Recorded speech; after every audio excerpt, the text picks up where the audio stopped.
ഈ ദിവസം നടക്കാനുള്ള പ്രധാനപ്പെട്ട സംഭവങ്ങൾ ഒറ്റനോട്ടത്തിൽ നോക്കാം. ഇന്ന് ഇത് സംഭവിക്കും.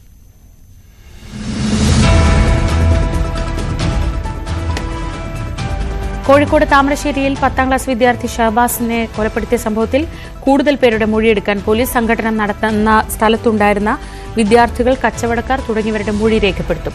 കേസിൽ പിടിയിലായ 5 വിദ്യാർത്ഥികൾക്ക് പുറമെ മറ്റാർക്കെങ്കിലും അക്രമത്തിൽ പങ്കുണ്ടോ എന്നും പരിശോധിക്കും. വെഞ്ഞാറമൂട് കൂട്ടക്കൊലക്കേസ് പ്രതി അഫാനെ ഇന്ന് ആശുപത്രിയിൽ നിന്ന് ജയിലിലേക്ക് മാറ്റും. അഫാന്റെ ആരോഗ്യനില മെച്ചപ്പെട്ടെന്നും ജയിലിലേക്ക് മാറ്റാമെന്നും ഡോക്ടർമാരുടെ നിർദ്ദേശം.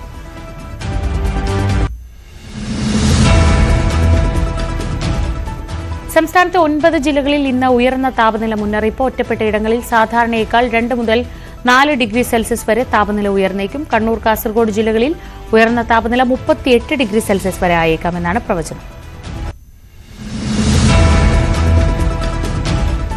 സംസ്ഥാനത്ത് ചില ജില്ലകളിൽ ഇന്ന് നേരിയ മഴയ്ക്ക് സാധ്യത. തിരുവനന്തപുരം, കൊല്ലം ജില്ലകളിൽ ഒറ്റപ്പെട്ട ഇടങ്ങളിൽ ഇടിമിന്നലോട് കൂടിയ മഴ പെയ്തേക്കും.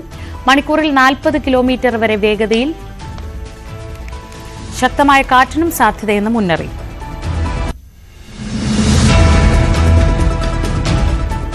ആശമാരുടെ സമരം 21ാം ദിവസം. നാളെ നിയമസഭയിലേക്ക് മാർച്ച് നടത്താൻ ഒരുങ്ങിയ ആശമാർ വിട്ടുവീഴ്ച വേണ്ടെന്ന നിലപാടിൽ ഉറച്ച് സംസ്ഥാന സർക്കാർ.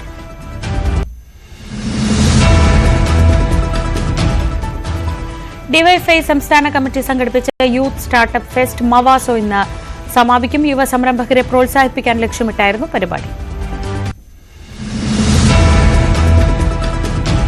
ഉത്തരാഖണ്ഡിലെ ചമോലിയിൽ ഹിമപാതത്തിൽ കുടുങ്ങിയ 4 തൊഴിലാളികളെ രക്ഷപ്പെടുത്താനുള്ള ശ്രമം ഇന്നും തുടരും. രക്ഷാപ്രവർത്തനത്തിനായി സ്ഥലത്ത് ഹെലികോപ്റ്ററുകൾ എത്തി. 4 തൊഴിലാളികളാണ് ഹിമപാതത്തിൽ കുടുങ്ങി മരിച്ചത്.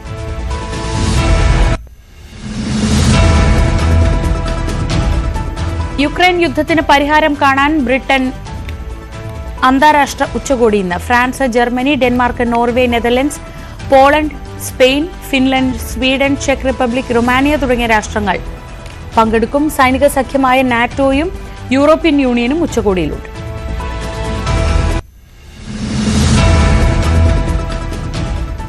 രഞ്ജി ട്രോഫി ചാമ്പ്യന്മാരെ ഇന്നറിയാം. 4 വിക്കറ്റ് നഷ്ടത്തിൽ 249 റൺസ് എടുത്ത് ശക്തമായ നിലയിലാണ് വിദർഭ. മത്സരം സമനിലയിലായാൽ 1ാം ഇന്നിംഗ്സിൽ ലീഡുള്ള വിദർഭ ചാമ്പ്യന്മാരാവും.